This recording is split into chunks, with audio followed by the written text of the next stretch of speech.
नमस्कार, मैं जितेंद्र चतुर्वेदी। मतांतर में आप लोगों का स्वागत है। पहले दो चरण में जो बीजेपी की सुनामी रही, उसके कारण ये जो सपा का गढ़ है, जहां पर तीसरे चरण का चुनाव होना है, वहां बड़ी खलबली मची हुई है। और खलबली की वजह पिछले जो दो चरण हुए, उन दो चरणों में जो प्रदर्शन रहा भाजपा का, उस प्रदर्शन ने माथे पर सिकन ला दी है गठबंधन के।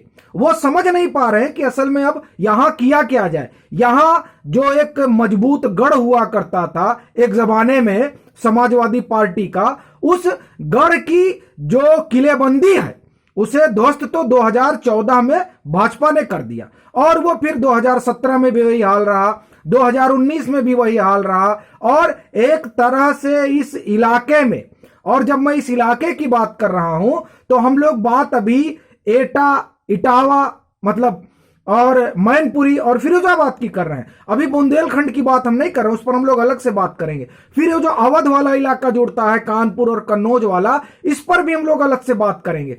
अभी हम लोग बात सिर्फ इन 4-5 जिलों को, जिसे इनका बेल्ट कहा जाता है, उस बेल्ट की जो किलेबंदी ध्वस्त हुई और यहां पर यह आईसीयू में चली गई पार्टी, हम उसकी बात करेंगे। और बात इस पर करेंगे कि क्या उस आईसीयू से निकल पाएगी या नहीं निकल पाएगी, या इस बार भी इन जिलों में, ये एटा, इटावा, मैनपुरी और फिरोजाबाद में समाजवादी पार्टी की साइकिल न दौड़ पाएगी। हम लोग बात इस पर करेंगे। तो इसके न दौड़ने की संभावना ज्यादा क्यों है, हम लोग उस पर बात करें। उससे पहले जो ये पहला दो चरण है, जिस पहले दो चरण में सपा गठबंधन को बड़ी आशा थी कि हम उसमें बड़ा तूफानी करेंगे, और उस तूफानी की वजह एम फैक्टर था और जे फैक्टर था।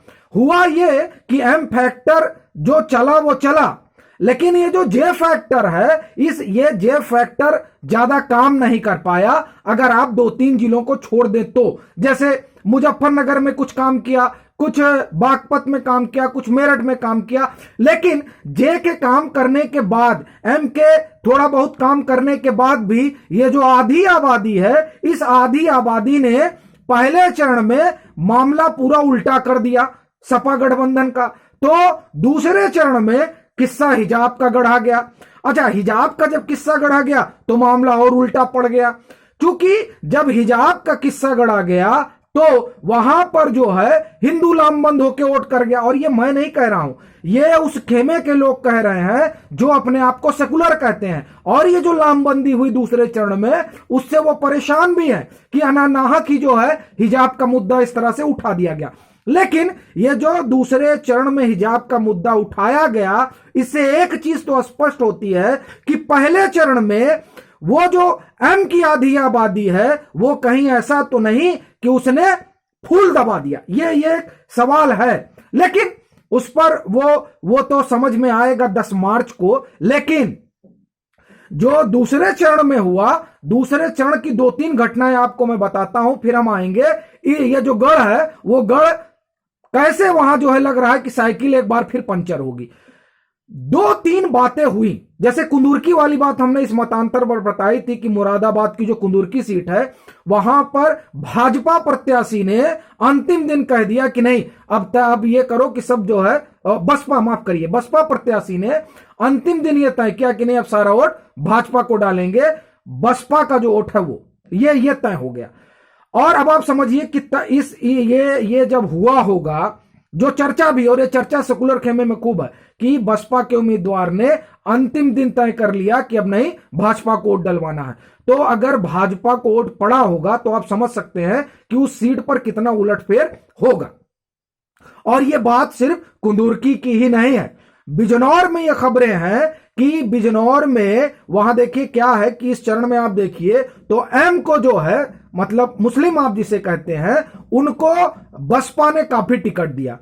हुआ ये कि बिजनौर में ये वेट एंड वॉच हुआ कि ये एम जिसे बसपा ने, बहन जी ने उम्मीदवार बनाया है, क्या उनको एम का वोट मिल रहा है कि नहीं मिल रहा है। जब उन्होंने देखा कि नहीं, इस तरह की चीजें नहीं है, तो वहां पर जो बहन जी का वोटर है, ये कहा जा रहा है कि उसने निकलकर, नाराज होकर भाजपा को वोट कर दिया, क्योंकि यहां जो एम था वो बसपा के एम उम्मीदवार को वोट नहीं कर रहा था। तो ये दो बातें बड़ी सनसनीखेज हैं और ये आप समझ सकते हैं कि किस तरह से पूरा चुनाव पहले दो चरण का इन्होंने बदल दिया है। और दरअसल वो उस बदलाव की आहट गठबंधन तक है और उस सेकुलर खेमे में है जो ये मान रहा है कि नहीं, गठबंधन की सिर्फ हवा है, जमीन पर भाजपा दौड़ रही। उसकी एक और मैं आपको बात बताता हूं। सहारनपुर में 7 सीटें हैं। जिस नकुड़ सीट के लिए साहिल खान समाजवादी पार्टी से तैयारी कर रहे थे, उनको टिकट मिला नहीं। इमरान मसूद को टिकट मिला नहीं, क्योंकि धर्म सिंह सैनी जो है वो भाजपा छोड़कर समाजवादी पार्टी में आ गए थे, टिकट उनको मिल गया। तो क्या आपको लगता है कि जब जमीन पर इस तरह की रसाकस्सी हो कि 2 उम्मीदवार चाहते हो, उनको ना मिला और तीसरे को मिल गया हो, तो वो कितनी शिद्दत से अपने साइकिल वाले उम्मीदवार के लिए काम करेगा? एक तो यह सवाल है। और यह माना जा रहा है कि नहीं, यह सीट फंस गई है बुरी तरीके से। फिर आप देवबंद पे आइए, वहां पता चल रहा था कि कार्तिक राणा को जो है टिकट मिल गया और फिर पता चला कि महवाली भी टिकट लेके आ गए। बाद में महवाली का टिकट कटा और यह कहा जा रहा है जब वो टिकट कटा तो वहां पर एम नाराज हो गए महवाली के टिकट कटने से, और फिर वो सपा की तरफ ना जाकर कुछ डाइवर्ट हो गए ओवैसी में, तो देवबंद ऐसे ही चली गई गठबंधन के हाथ से। फिर आइए आप सहारनपुर देहात। सहारनपुर देहात में कहा जा रहा है कि पठानों ने भी भाजपा को वोट कर दिया। अब बताइए। और गंगोह सीट की अगर हम बात करें तो वहां नोमान मसूद बसपा से हैं और वो वहां के बड़े स्थानीय मजबूत नेता हैं और उन्होंने वहां गठबंधन का खेल बिगाड़ दिया, मतलब वहां भी भाजपा जा रही है। अब आप ये कल्पना करिए कि इस तरह से जो जमीन पर समीकरण बने, उन समीकरणों ने गठबंधन की हवा खराब कर दी। और इसकी जो बयार है वो ऐसा नहीं है कि सिर्फ पश्चिम तक सीमित रह गई, अब वो तीसरे चरण में भी आ गई है। और तीसरे चरण में कैसे आई है उसकी मैं आपको एक एक करके उसका उदाहरण देता हूं। सबसे पहले जो आप जिसे जो इटावा है, जो गढ़ है, जहां पर ये जो किलेदार है, उन किलेदारों का घर है, वहां आप सुनिए कि क्या हो गया। इटावा में रघुराज शाक्य बड़े नेता माने जाते हैं शाक्य के, और जब आप तीसरे चरण में आते हैं तो तीसरे चरण में जो शाक्य हैं, लोध हैं, कठेरियां हैं और अनुसूचित जातियां, इनकी बड़ी आबादी है इस इलाके में। और इसीलिए आपको यह ध्यान होगा कि इटावा से काशीराम चुनकर लोकसभा गए थे। तो ये इतनी यहां जो मजबूत जातियां हैं, जातियों की संख्या, और यहां पर एम फैक्टर उतना डिसेसिव नहीं है। तो जो रघुराज शाक्य हैं वो शिवपाल यादव के साथ हुआ करते थे, जो उनकी प्रसपा पार्टी रहे। जब टिकट नहीं मिला तो उन्होंने भाजपा का दामन थाम लिया और इटावा जो गढ़ है, उस गढ़ में शाक्य बड़ी आबादी है, उन लोगों की, ब्राह्मणों की बड़ी आबादी है, ये जो राजपूतों की बड़ी आबादी है, ये वो आबादी है जो गैर यादव है। अब आप देखिए कि गैर यादव आबादी और उसमें जो वहां के कद्दावर नेता रहे, 2017 में भी रघुराज शाक्य जो है नाराज हो गए थे क्योंकि उनको टिकट नहीं मिला था, और अब फिर वो नाराज हो गए 2022 में। हरकिशोर तिवारी बड़ा जो है आप कहिए ब्राह्मणों में नाम है और उनको टिकट नहीं मिला, और वो इस बात को अखिलेश यादव समझ रहे हैं कि उनको टिकट ना देने से ब्राह्मण नाराज हो सकते हैं, इसीलिए उन्होंने कहा भी इटावा में कि नहीं, हरकिशोर तिवारी जी को हम टिकट तो नहीं दे पाए लेकिन हम उनको और तरह से सम्मान देंगे। अब आप समझिए कि इटावा किस तरह से गड़बड़ हो रहा है। और तीसरी घटना मैं आपको बताता हूं, जो वहां पर शिवपाल यादव ने कहा कि 100 टिकट के लिए हमने कहा, फिर वो 65 हुआ, फिर 35 हुआ और फिर हम ही अकेले बचे, बाकी और किसी को नहीं मिला। तो ये जो बात है ये वहां बहुत तैर रही है, और इसका प्रमाण अखिलेश यादव के उस बयान से मिलता है जो उन्होंने कहा था कि देखिए अब तो चाचा भी आ गए, अब तो किसी को नाराजगी नहीं है। चाचा मतलब शिवपाल यादव। अब आप समझिए कि शिवपाल कितना बड़ा फैक्टर है, और जब वो ये कहते हो कि हमें एक सीट पर समेट दिया गया, तो आप इस बात की कल्पना कर सकते हैं कि ये जो गढ़ है उस गढ़ में कितनी गड़बड़ी है। ये एक बात हुई। दूसरी बात आते हैं कि इस गढ़ को मजबूत करने के लिए, क्योंकि जब 2013 में प्रभारी बनाया गया था अमित शाह को उत्तर प्रदेश का, तो उन्होंने इन तमाम जातियों को लामबंद किया था जो गैर यादव, और एक समझिए उन्होंने, जिसे आप सोशल इंजीनियरिंग कहें, वो उन्होंने किया। इस वजह से ये बिरादरियां इंटैक्ट हुई, कंसोलिडेट हुई भाजपा के साथ। और सबसे बड़ी बात है, जो सबसे बड़ा और करिश्माई चेहरा भाजपा के पास है वो नरेंद्र मोदी का है। वो आप इसकी आप देखिए कि जिस उत्तर प्रदेश में कभी भाजपा कल्पना नहीं कर सकती थी कि वहां 72 सीटें मिलेंगी, वहां 2014 में उसे 72 सीटें मिलती हैं। 2019 में डेडली कॉम्बिनेशन था समाजवादी पार्टी और बसपा का, भाजपा 62 सीट पाती है। तो ये आप समझ सकते हैं कि क्या चमत्कार है नरेंद्र मोदी का। आजमगढ़ में 2014 में आप मुलायम सिंह यादव को पापड़ बेलने पड़े सीट निकालने के लिए। फिर आप मैनपुरी देखिए, जो मैनपुरी गढ़ है, उस गढ़ में जहां 2009 में 6% वोट पाती है भाजपा, वो आप देखिए कि 2019 में जाकर 39% हो जाता है। ये फैक्टर है, ये फैक्टर जो है, इस फैक्टर ने तमाम बिरादरियों को लामबंद किया।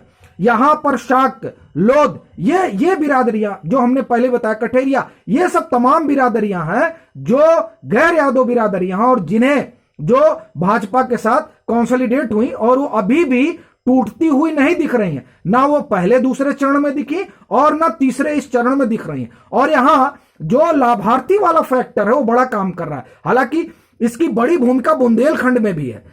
हम लोग जब बुंदेलखंड पर अलग से चर्चा करेंगे तो वहां आएंगे, क्योंकि बुंदेलखंड में 19 सीटें हैं और वहां भाजपा ने सबका सुपड़ा साफ कर दिया था। वहां क्या स्थिति है उस पर हम लोग अलग से आएंगे।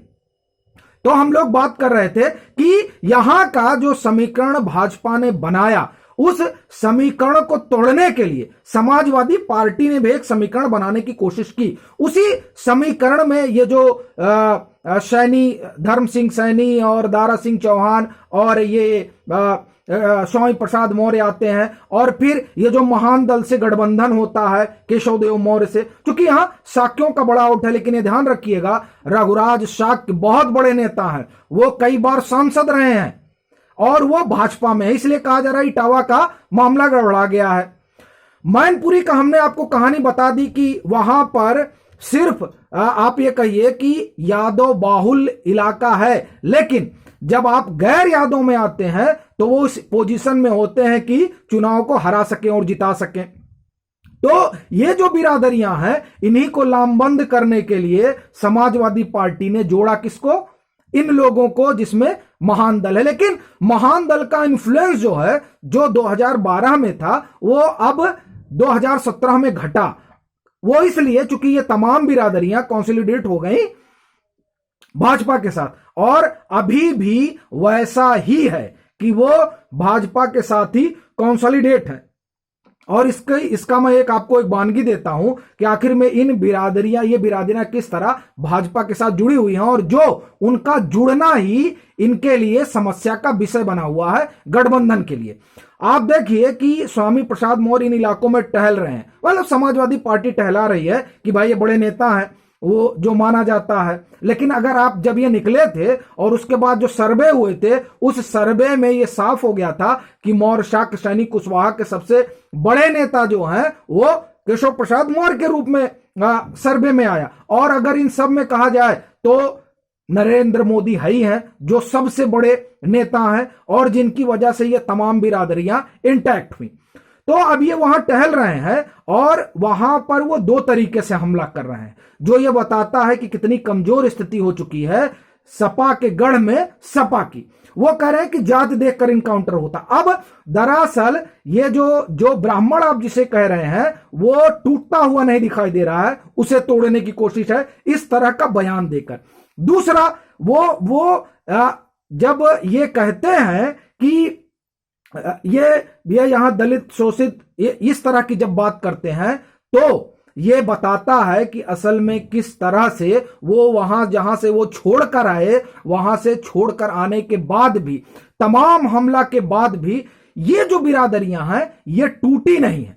और यही वजह है कि ये जो गढ़, जिसे गढ़ कहा जा रहा है समाजवादी पार्टी का, इस गढ़ में भी भाजपा बड़ी मजबूत दिखाई दे रही है। असल में ये जो सोशल इंजीनियरिंग हुई, इस सोशल इंजीनियरिंग ने पूरा समीकरण बिगाड़ दिया समाजवादी पार्टी का। इसी कारण लाख कोशिश के बाद जो गैर यादव बिरादरियां हैं वो नहीं जुड़ पा रही हैं, अभी जो फिलहाल दिखाई दे रहा है। इसीलिए आप ये देखिए कि मुलायम सिंह यादव को उतरना पड़ता है और तमाम मैं ये कहूं कि चीजें होने लगती हैं जिनसे ये समझ में आने लगता है कि नहीं, यहां पर जो ये गढ़ है उस गढ़ में अकुलाहट है कि ये बचेगा या नहीं बचेगा। क्योंकि पहला जो 2 चरण रहा उसकी स्थिति में बता चुका हूं आपको।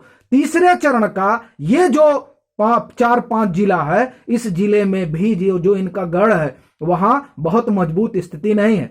और मैं आपको बताऊं कि बुंदेलखंड पर हम लोग अलग से बात करेंगे, वहां भी कोई बहुत बेहतरीन स्थिति नहीं है और उसका अंदाजा सिर्फ आप एक घटना से लगा सकते हैं और उसके बाद मैं अपनी बात खत्म करूंगा। जो रोड शो हुआ योगी आदित्यनाथ का, वो रोड शो, फिर उनकी जो जनसभा हुई, वो जनसभा, ये 2 इस बात का प्रमाण है कि दरअसल बुंदेलखंड में किस तरह की बयार है। बाकी वहां के जो और समीकरण है उसे लेकर हम लोग बैठेंगे कल। अभी के लिए इतना ही। अगर आप मतांतर से नहीं जुड़े हैं तो जुड़िए और आप अपने सुझाव दीजिए। अगर उस इलाके से जुड़े हुए हैं तो मतांतर से संपर्क भी कीजिए।